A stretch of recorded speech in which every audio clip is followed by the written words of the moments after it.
Words are useful for their purpose, but they are no substitute for brains. All right, here we go. I have to say, well done, Ray. Well done. Well played, my adversary. Well played. Phoenix isn't gay, but if he was, he'd pick Fremo. Oh yeah, he'd be living down there with you in the bunker, man. Woo! Once you go free, you always do the Z.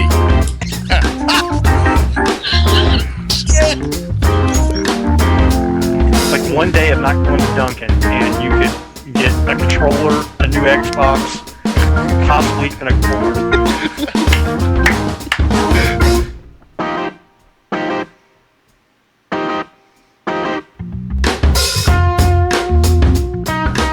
Now the group that can't count its nuts and come up with the same number twice.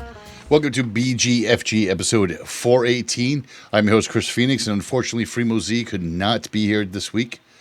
But hopefully next week he should be able to be. And we're going to go ahead and talk about some of the same things that we talked about this week, next week with him, because I want to get his take on it. Been a weird week. I know that a couple of shows have been late. I started in a different position than what I'm used to, and Fremo's just been dealing with some stuff. It's up to him whether he wants to say anything or not. But we are here today. We are here this week, and we are here to give you some of the information. And don't forget, it's not actually right up to date. Needless to say, let's get into this week's news. BGFG News. You heard it here third. So first up in this week's news, let me fix some of the images for you video people. First up in this week's news, we have more crypto fallout. Like, it's like every week we talk about this because people are just fucking dumb. Like, really, it's at that point now where you're just simply not smart. If you're still on the crypto bandwagon or NFT bandwagon, I mean, that's on you. I can't fix stupid at this point. But that's basically what it is. So Farouk Fatah Ozar is literally batshit crazy, and I'm probably butchering his name, like literally. But he's the founder and CEO of the now defunct crypto exchange Theodex. There's a picture of him up in the show notes. He was in court in Istanbul, Turkey, and his crimes are aggravated fraud, money laundering, and organized crime. Now, they don't really play this. Turkey doesn't do this well. Like, they really have some harsh sentences. And he drug his brother, Govan, and his sister, Sarip, into it as well, which is kind of shitty to do. But again, if you make the part of the business, like, I don't ever see myself dragging my loved ones, brother, sister, wife, kids, into anything illegal that I would do. Like, that's my father used to say, don't shit in your own backyard. Don't do that shit in your neighborhood. Don't do that shit with your family, your friends. Like, don't do that stuff. But he apparently did. Theodex was founded in 2017 when the state currency, the lira in Turkey, was in flux. So this was a good opportunity for him. He sold crypto to Turkey as a safer alternative to the lira. Again, okay, it's possible, though it's the state currency. In 2021, Theodex collapsed, and Ozar said the investors' money was safe anyway. He said that, though, while he was leaving the country. The Turkish police raided the company and seized all their computers. And when they did, they were able to find out and locate where he was. But Ozar had already moved around 125 million worth of Bitcoin to the U.S. crypto exchange called Kraken. And again, we've talked about Kraken before. These people are all in cahoots, man. If you are in any sort of cryptocurrency, bail. The only thing that's worthwhile in cryptocurrency is the blockchain. Everything else is complete bullshit. Interpol then found him in Albania and extradited him. In court, he stated, "I'm smart enough to lead any institution on earth. That's evident in this company I established at the age of 22. If it was a criminal organization, I wouldn't have acted amateurish." What? Like, you got caught.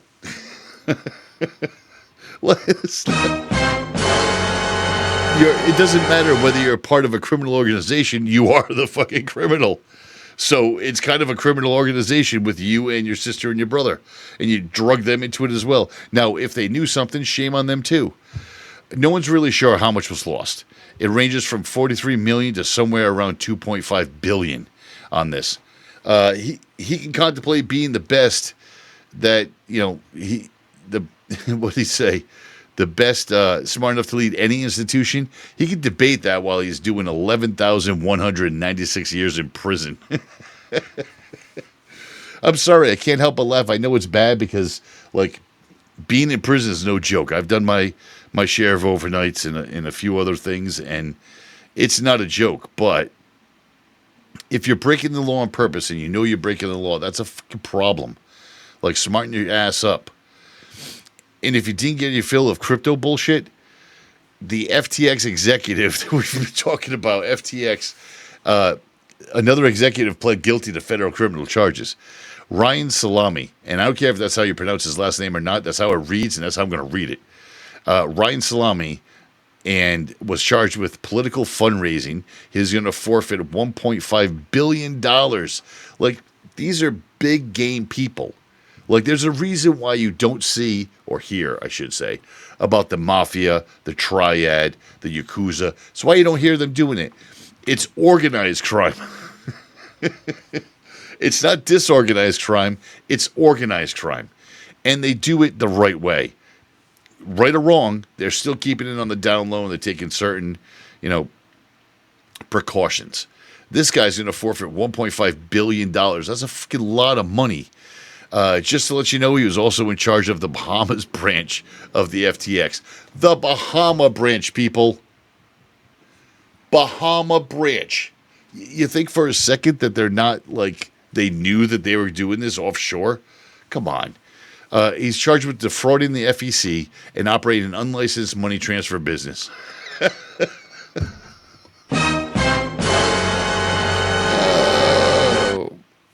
You don't say. It was unlicensed. And I quote, they were categorized as loans, but it was understood that no one would be repaid. Really? You thought that was okay, did you? To help cover this amount, Salami had already said that he would be giving the government a 2021 Porsche and multiple properties in Massachusetts. So it's a barter system. I didn't even know it was a barter system. Is it like a game show? Johnny, tell them what they've won. Well, federal government, you won a 2021 Porsche and multiple properties in Massachusetts, including this beautiful estate on Cape Cod. That's not the way that shit goes. Oh, my gosh. Sometimes when you feel untouchable, though, you're actually quite vulnerable. Like our next story, which was Apple. And Apple... Look, Apple's close and dear to my heart. If Freemo was here, he'd be definitely breaking my ass about this. But for years, I've been saying that their operating system is untouchable. I have. And I still feel that's true. And in a lot of ways it is. If Freemo was here, he'd say the same thing. But if you have an Apple device, either a phone, iPad, or computer, it's time to do an update. And I say that because last week, Apple released a security update that patches 2 0-day vulnerabilities. Found by Citizen Lab, watchdog group that investigates government malware. They found this 0-day vulnerability. And the worst part is, it was a 0-click vulnerability. So that means you didn't have to do anything. You don't have to click on anything. This is part of an exploit chain designed to drop malware called Pegasus. The exploit was able to compromise an iPhone without interaction from the victim at all. Apple did say that the lockdown mode would have prevented this, but who's putting in the lockdown mode? Lockdown mode is essentially for celebrities, government figures, things like that only allows certain things in or out, and I can go into length about that, but trust me, just look it up, lockdown mode. Again, what do you possibly say to this sort of stuff? I don't know. It's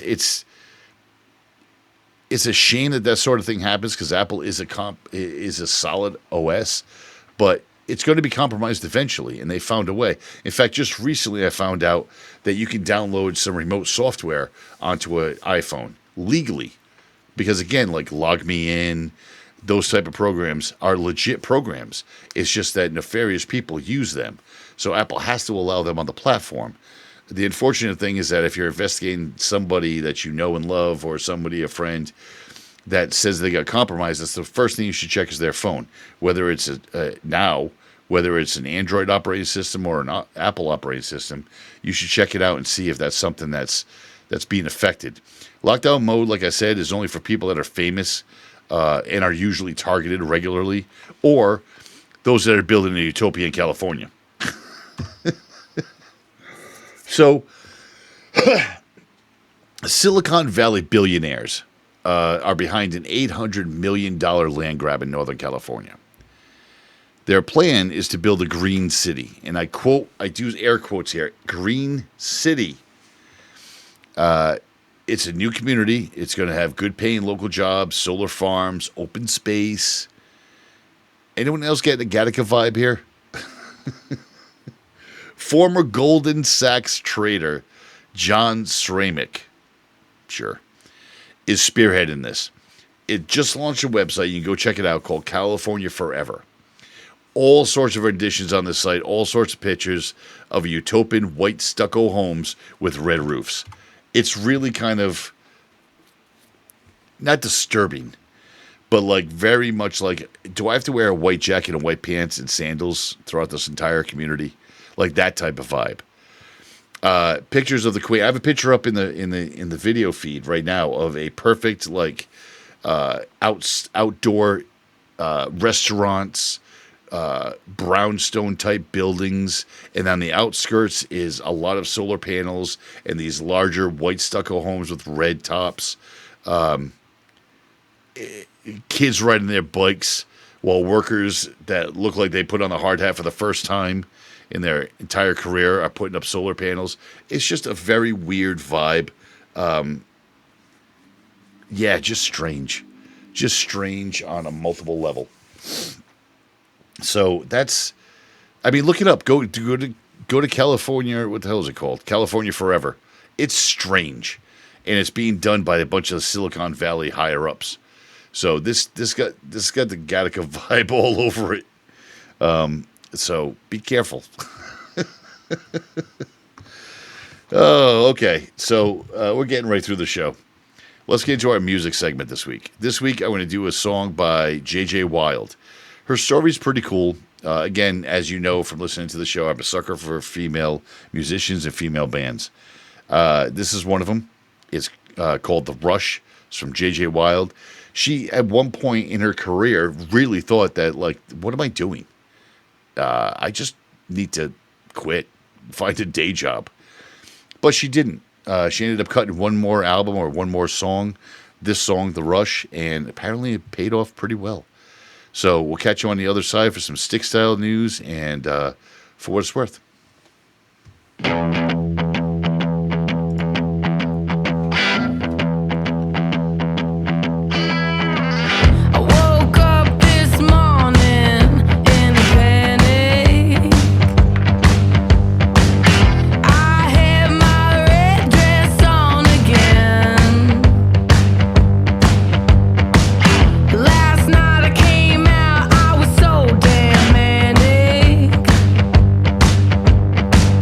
Don't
I do like that. That is a good track. JJ Wilde. Check out her album, support her. Let's get into this week's Stick Style. Gaming.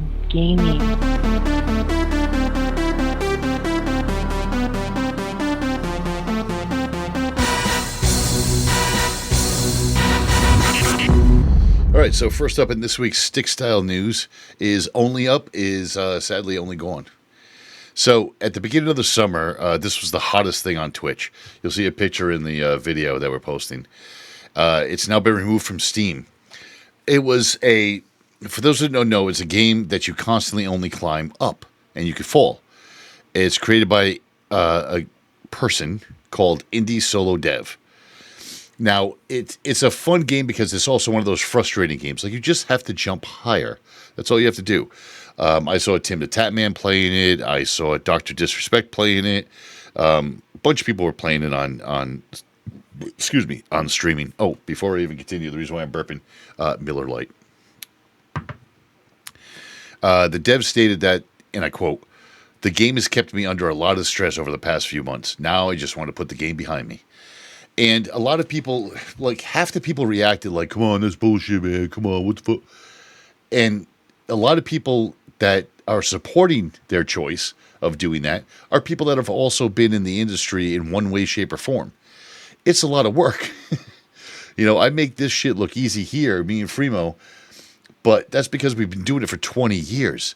When I first started out, I remember how stressful it was consistently, and I'm not even a game developer.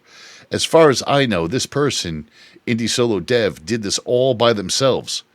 So that's a lot of work. And if I remember correctly, reading the article, and I posted it in the show notes, but reading the article, I believe they did this as a school project for their, I think it's gaming design degree that they're going for. So this was just a little project, and it went huge and skyrocketed. I'm sure that the thought process was, oh, let me post this on Steam, see if I can make a couple bucks. Next thing you know, like everybody and their brother's playing it. So, yeah, I can see how they can get a little put off by that. And we've already seen copies of that game in Fortnite. In Fortnite's creator, there's somebody that's already copied that. And I did play that one a couple of times. And again, it's fun, yet it's frustrating at the same time. So, I don't know. If you're playing with other people or I don't know. I personally don't see the joy in playing those games. If I'm bored and I want to pop that on and see how high up I can get, but I'm just going to get one of two ways: frustrated and get angry, which is nobody wants to do that, or just get determined and end up playing the damn thing all day to get up to the top, and that's just not something I want to do. And if you're looking for a nostalgia trip, well, Microsoft's got you covered. So Microsoft has partnered with Mega Bloks for quite some time. And now they just announced their Mega Bloks 3/4 scale Xbox 360 collector set. I'm more of a Lego person than Mega Bloks, but I get it. It's not Lego. They've had a deal with Microsoft for a lot of years, releasing many Halo sets. And this particular set comes with 1,300 pieces. It's got a console, it's got a controller, and a fake Halo 3 case.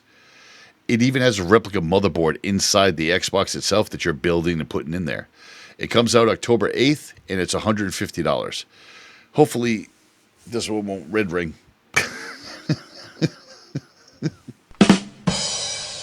thought that was funny. One of my kids has a huge Spider-Man fan, or is a huge Spider-Man fan. And he's looking forward to getting the new game on the PlayStation 5. The unfortunate thing is you can't get any of the collectibles. You just can't. The controller and the side panels are already sold out everywhere. And, of course, they're on eBay for almost double the price. In fact, the panels closed out in, like, seconds. The panels that you could buy for your current PlayStation 5 were gone. But, DBrand's got you covered because we love DBrand here at the show.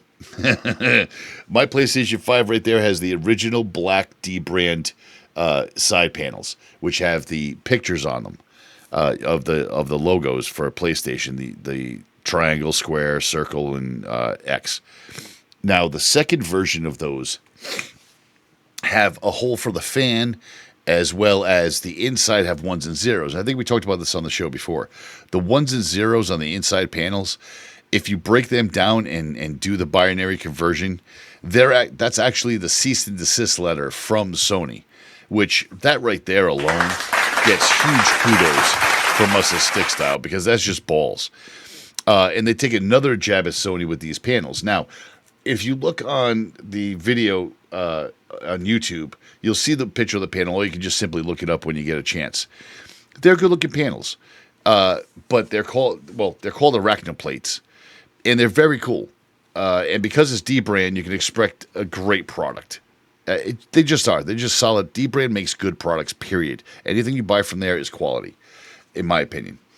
So they have a matching sticker for the middle of the plates, as well as great packaging.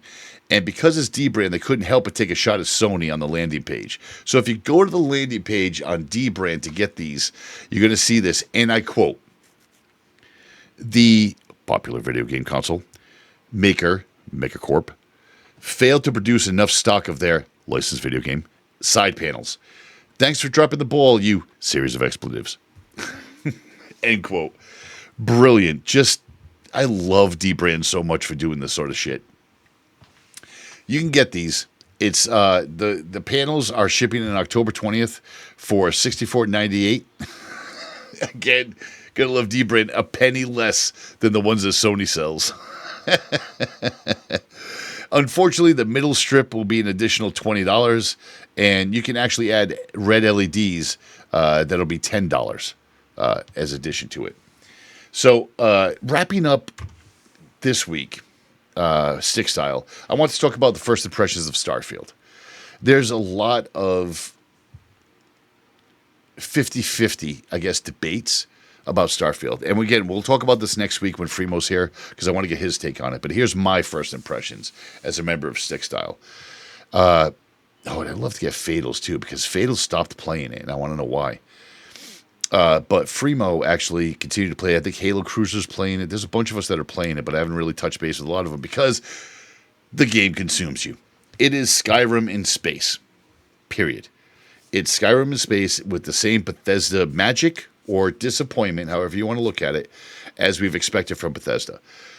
Are there glitches? Yes. Every time you start a conversation, the voice doesn't line up until the second part of the conversation. Then it lines up perfectly. What else? It's big. It's huge. And at first, it doesn't really give you a lead-in as to what the controls are that you need to use, whether on PC or Xbox. It doesn't give you that. Like, for the first few seconds, when I was going into a planet that had no atmosphere, I almost died because I didn't put my helmet on. I didn't know I had to equip my helmet to put it on. I figured, since you put on my space suit, you'd put on the space helmet too, you fuck. I was wrong. It didn't. And that's kind of okay. Oh, yeah, cough. And that's okay, because like any game, it's a learning curve. I've found myself looking up different things multiple times. Not a lot, but multiple times, just to get a little tweak going or something like that, or figure out how to do something. It's been out for, I want to say, I was early beta, early testing, early access. So I've had it for, 2 weeks maybe? And I have to say that I've spent a lot of hours on it. I didn't even count the hours. Next week, I'll try to remember to count the hours. Take a look at it, because it does give you those stats. And there's a few things I've had to look up just because, I haven't even ventured into the shipbuilding, really. I haven't ventured into the making your own or upgraded weapons at benches and any of the bench work, which could be health or anything else. I've pretty much concentrated on the story. And I've done that so far, and the story's really good. I think the story's good. I love the point that I'm at. I think I'm at the very end, so I stopped and I pulled back, and I'm starting to do some of the side missions, which is just boring. Little weird things. There's many glitches out there. There's a glitch right now on Akira, where you get your cowboy stuff and you become part of the Freestar Rangers. There's a shop there, an all-in-one shop, I think it's called Shepherd's, that if you stand outside, crouch down, and look at the puddle in front of it, you'll be able to see their wares, and you can just download all of them. And that's great until you realize that you're too heavy to walk, and you got to dump some of the shit. So there's a lot going on there. Right now, the first impressions are great game. I'm spending a lot of time playing it pretty much at night. If I'm not tired before bed, I'll jump on and do a couple of missions. Again, I'm doing the side missions, not the main missions right now. I stopped doing the main missions because I felt I was near the end, and I wanted to save that for like a day off or something. But I'm doing the side missions. Not too many glitches that I can really bitch about at all. It's just getting to know the game. I think the star fighting, the fight battles in space are good. You just got to get used to them. They're no different than Star Wars. What the hell was it? Everybody's shouting right now at me on podcast. But the Star Wars game with the TIE fighters. Oh, it's recent too. Shit. I'm not looking it up right now. I'll probably have it for next week. That game right there, it's very, very much battling the spaces like that. The groundwork is you can switch between two different third persons, distance-wise, and a first person. So, like for fights and shootouts, I do first person. For everything else, I kind of do one of the two third persons. It's fun. There's a lot of things you can talk to, listen to. I can't even imagine. I'd love to see a number. Maybe I'll look that up before next show. I'd love to see a number of how many different story arcs there are. Like, there wasn't even one, like, put in there that I was just randomly, and I asked the person, like, what's the problem with, I don't know, Skill Ready, or whatever the fuck his name was. And they're like, oh, he won't join this council. Okay, maybe I'll talk to him. And that was it. And then it activated another quest. And I went over, it was literally across the street. Went over, talked to the guy, fixed that, went back to the other side, and got like 3,000 credits. One thing you'll notice that in the Starfield game, you're going to need digipens and you're going to need med packs. Everything else is extra. Depending on what you want to do, if you're a lot of crafting or building, you're going to need a lot of those resources. If you do a lot of fighting, you're going to need a lot of those resources, like stim packs, burn, all sorts of stuff. But I can tell you that it's definitely a situation of what you want to do. So the initial setup, I don't think really matters. Like I believe I'm at the end of the storyline, and I've done quite a few of the side quests, and I have quite a few more. I have at least a month worth of side quests I could probably do, I think. But I don't really see anything else. Like, you're going to do this, and it doesn't matter. I don't want to give spoilers, but the things you're going to pick at the beginning, like even your background, will unlock some choices in verbal conversations, but they're not going to unlock too much more. Like, if you pick somebody like that's a prize fighter or whatever that one is, you're going to have the ability to carry more stuff than I can. You're going to have the ability to do a couple of other things, like 2 or 3 other things. But that's really it. And you can monopolize on other things later on in the game. So I don't think that the choices at the beginning are that important. Like, I was expecting to be like a Skyrim or a Mass Effect or something like that. You're going to spend more time getting your character look the way you want it to than what you're going to do with choosing the background and the special abilities. That's going to be like how you want to play the game. Like, if you want to be a nice guy throughout the thing, you're going to know what you want to pick. If you want to be a douche throughout the game, Freemo, then you're going to pick certain other things. Like, Freemo's got arrested like 3 times already. Like, you can get arrested in the game, and Freemo's gotten arrested like 3 times. Who the f does that? Like, what the hell? Douchebag. So, the first impressions are the game's worthwhile. If you're on Game Pass, it's a no-brainer. Do it. If you're not on Game Pass, it's going to be something where you're into a game like Skyrim, Fallout, Elder Quest, World of Warcraft. It's big like that with different things. And we'll talk about more of it. But what I wanted to do first was I want to talk about some of the mods. Oops, sorry, I didn't mean that other douchebag. We're going to talk about some other mods. Now, mods are a big part of this game, believe it or not. They've been accepted in Skyrim. They were kind of okay in Fallout, but Bethesda's made it clear that I want to take a drink. They want to do mods in this game. Now, the mods are going to be something unique. There's a bunch of them out already. Nothing official, though there is some talk about Bethesda doing an add-on, even on Xbox, for mods. So you can add certain mods, and I think that's cool. Of course, they have the God Mode mod and stuff like that. I think those are okay if you want to do those. That's not my cup of tea. Mine, and I would say Stick Styles as well. We're more about the benefits of the mods. So a mod that's going to add bigger storage capacity that I'm carrying, that's worthwhile. A mod that's going to add a bigger magazine to a gun, that's worthwhile. Mods that add guns that are one shot, one kill. Now, a golden gun. Like if they have a mod for a golden gun from GoldenEye, and I get that mod, that's just for me personally to run around and one shot, one kill everybody. But that's needless because there is guns in the game that I already have that you can get early on that are one shot, one kill. So it works out and it's kind of beneficial.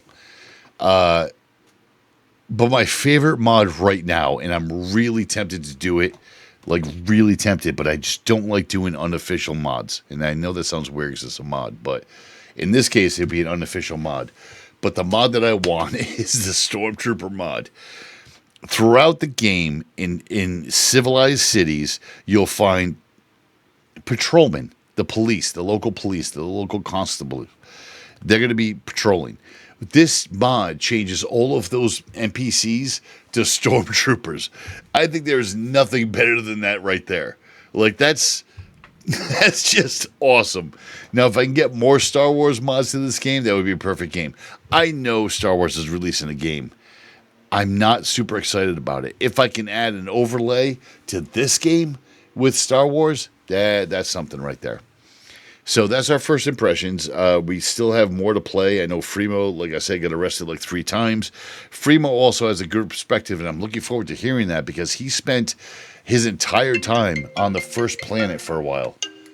Because that first planet, he did everything. Looked up all the resources, did every side quest, did everything on that planet. And he is like almost the same level as me. And I'm the one that did the storyline. So this very interesting contrast to see how it is. And like I said, Fatal, I got to get a quote from him or something. Fatal actually played the game for a little while with us all at the same time. Again, it says multiplayer, but there's no multiplayer yet. And Fatal played the game with us at the same time. We were all in the same chat room and talking about our different experiences. But he stopped playing. Like me and Fremo, every spare moment we have, we're playing that. I mean, we've played Wreckfest a couple of times, but we've played this majority. And we just talked while we were playing and we share our experiences. Fatal stopped, and I kind of want to know why, and I want to see what's going on with that. But let's move on. We'll get into this week's, we're going to do tech news this week.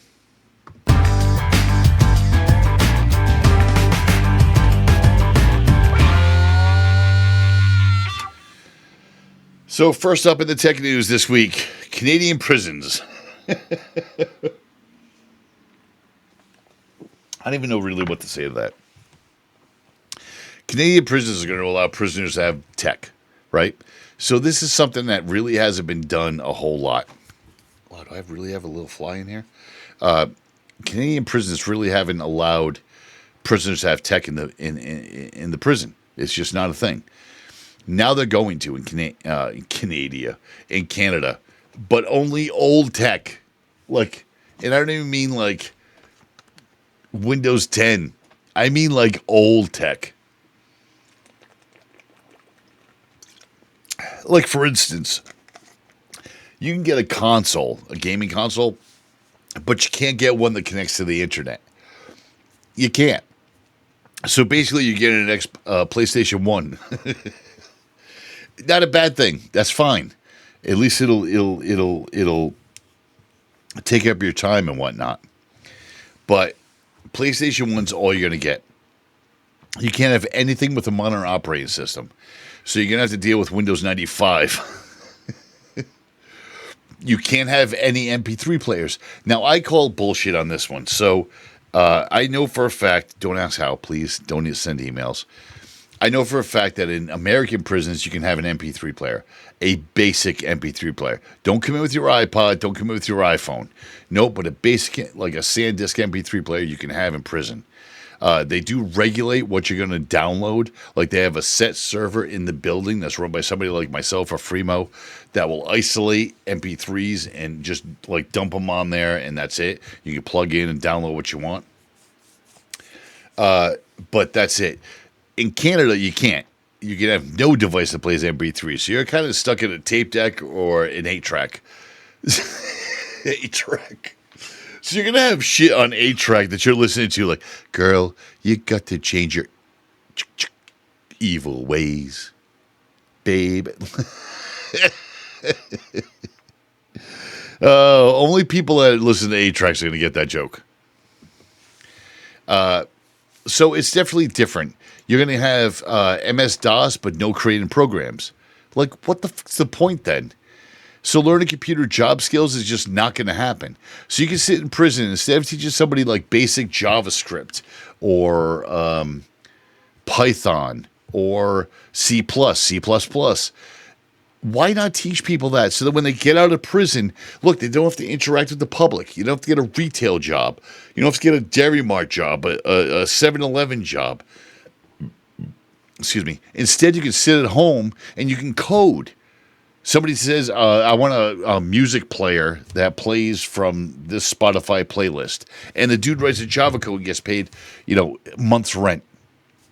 That's fucking great. But don't teach them that, right? I mean, Canada is different. They have a better, I want to say social dependency plan, but I don't think that's right. But they have a better system out there. So I don't understand why they would allow any of this, even the MP3s. Like, allow the MP3 player, the PlayStation 1. I'm good with that. If you're that worried about computer systems and access to the internet, don't give them Windows 95. What the fuck are they going to do? Want to play solitaire all day? You can get solitaire on PlayStation 1 or something similar. It's just stupid. And on the completely other side of the spectrum, Lenovo just made a couple of announcements, which were kind of impressive. First is the Legion Go, which I have a picture up on the show right now, or you can click on the show in the chat in the links on the show notes. But guess what? It's another Switch clone called the Legion Go. Nothing to write home about. 8.8-inch QHD display, 16 gigs of RAM, 1 terabyte storage. It's got detachable controllers.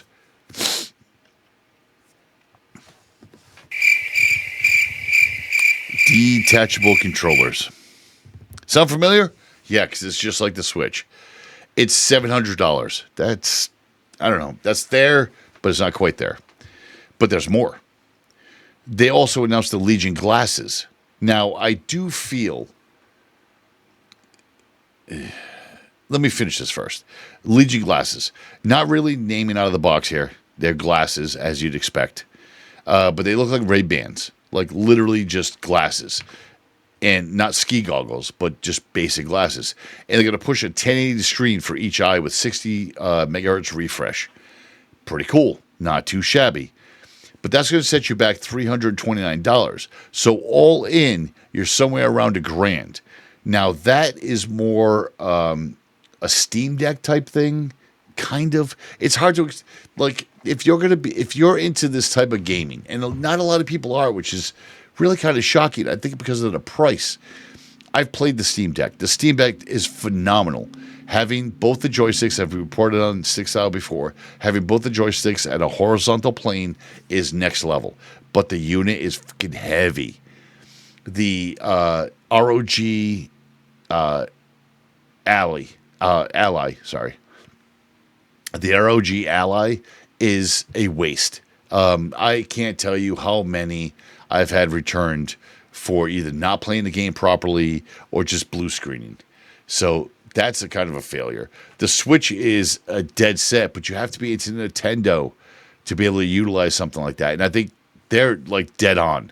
Like Switch is dead on. And hopefully Nintendo, which most likely they have, patented most of their shit, so nobody's getting around with it.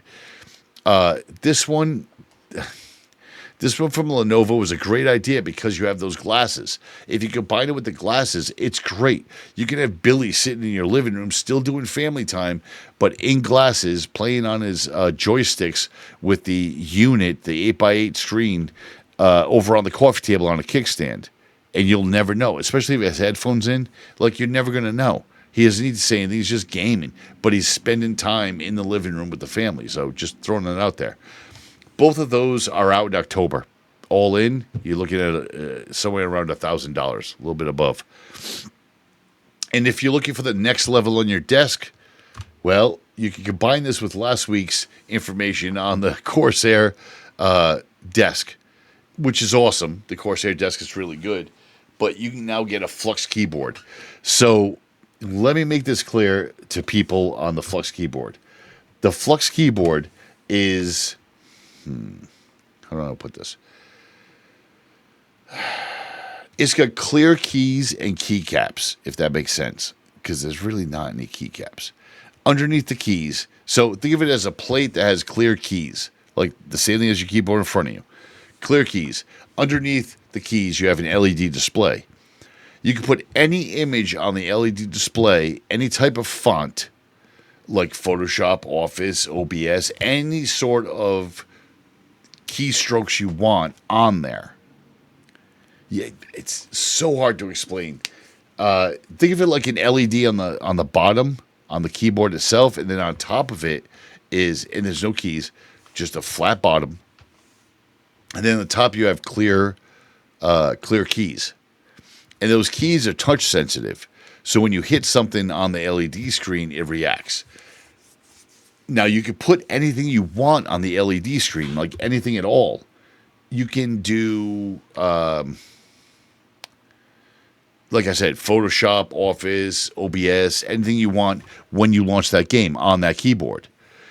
It's got pretty much any software connection. The keyframes are hot swappable, so you can pull off that top where the keys are. You can pull it right off. It's magnetic, and you can clean it, like clean it. It's the keys are all right there, and they're part of that. They're part of that keyframe. But the LED on the bottom never changes until you change it, like software-wise. You can also add 3 things to the top. I think it's 3 or 4 to the top. I think it's 4. You can add to the top, like a side dial. So one of the modules you could put on the top above the keyboard is a module that has a giant volume button. Think of it like a volume button. It could be anything you want. And then 2 buttons beside that. And then the next module, you can have 1 large button and 2 small buttons. Next module, you have 1 large button and 2 small buttons. 4th module, you have 3 triple dials that you can adjust things. So let's just say in those modules, if you can visualize it, the left one with the large one, that's the volume. That's the main volume.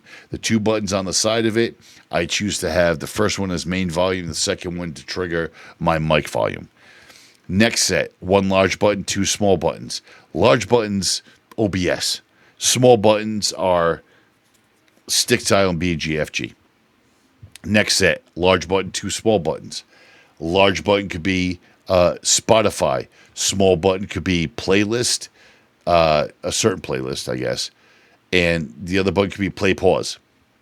The last one with the 3 dials, I could set up as first dial is my my chat volume, my game volume. Next, dial would be the game volume, and last dial would be the voice chat. On the keypad, on the keyframe below it, where the keys are clear, and I can push on them. I can pick silent or I can pick clicky. It's really all there is.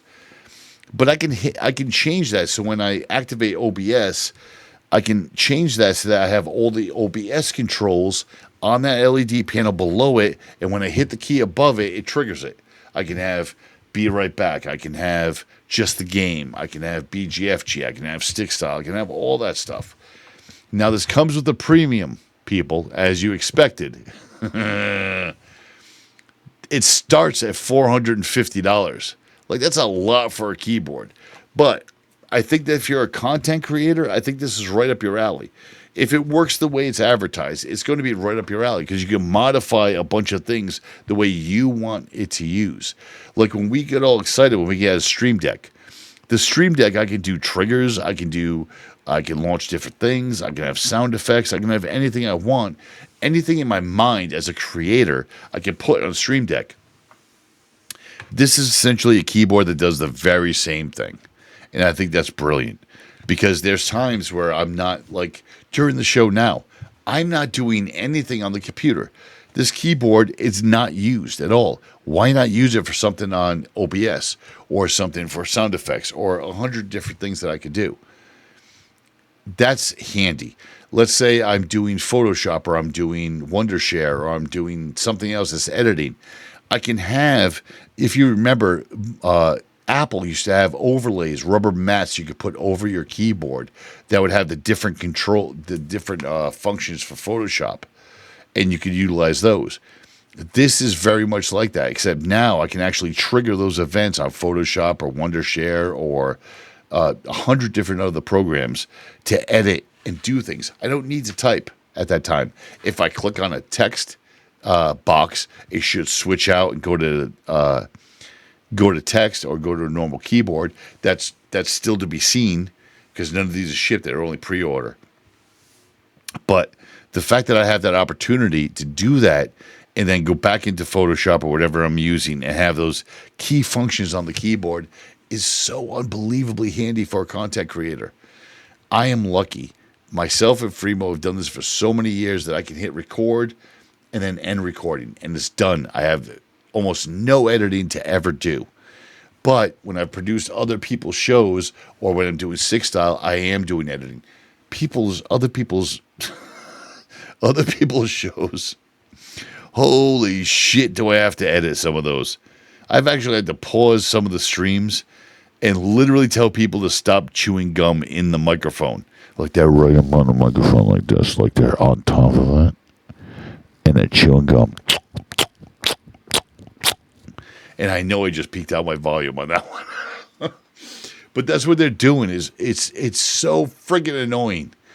And they don't listen. And that's why they don't last. And they're not on our network, on our Phoenix Media Group network. Because they don't last. But it's a great idea. And I think it's wonderful to do. I can't justify the price, though. That's the hard thing. It's $450 basic. Loaded with all the modules and everything that you would want is $570. That's $570. Now, if you're a content creator and you're listening to this podcast, and I kind of hope you are, because Freemo and I have a lot of experience. Even if we don't push it because we love what we do, we're not here to make money. So our truth is a different kind of truth than what a content creator might do. We're content creators, but we're not getting paid for our content. We don't want to be. We have day jobs, and we love our day jobs. So it's hard to ask for money. But if you're a content creator, then you need to do something very important. You can deduct this stuff as business expenses. You can. You can. Let me give you an example. When I owned a karate school, after I take a shot of whiskey, that's awful. But when I owned a karate school, I could deduct my private lessons from my teacher. I could deduct my clothing. I could deduct stuff I spend in the dojo itself, floor mats, weights, shit, even paint when I want to repaint. I can deduct all that from my income tax. If you're a content creator, these type of things, cameras, lights, multiple monitors, these are all deductible because that's your business. So for $570, you can actually deduct that on your taxes as a business expense because that's going to make your content a lot quicker. Your quality of life will be better. And your output should be a little bit better as well because you're going to have the tactile feedback to do that instead of dicking around with a mouse all day long. So that's about it for my rant.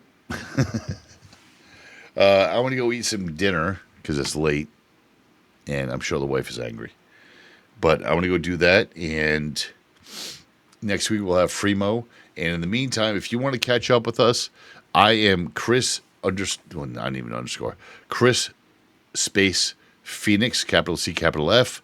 Fremo is capital F, capital M for Fremo Z, and M-O-Z. You can send us a friend invite. We're usually playing 9 times out of 10 right now. We're playing Starfield and Wreckfest. We have played a lot of Exo Primal, but I'm pretty much done with that, and Fremo's moved on to another game. Fatal plays a lot. That's Fatal Fastlane, all one word.